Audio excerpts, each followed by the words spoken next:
বাবার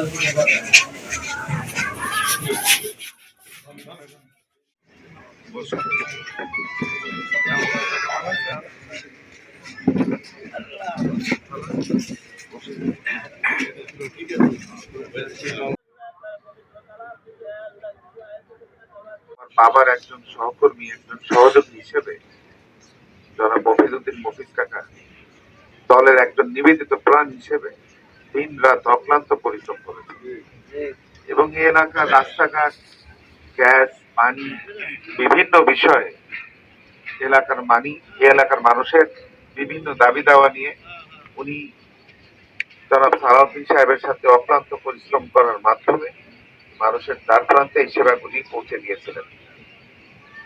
প্রায় 11 বছর হয়ে গেছে উনি ইন্তেকাল করেছেন। ওনার জানাজায় আমার বাবা উপস্থিত হয়েছিলেন, আমি হয়তো বা বাইরে ছিলাম।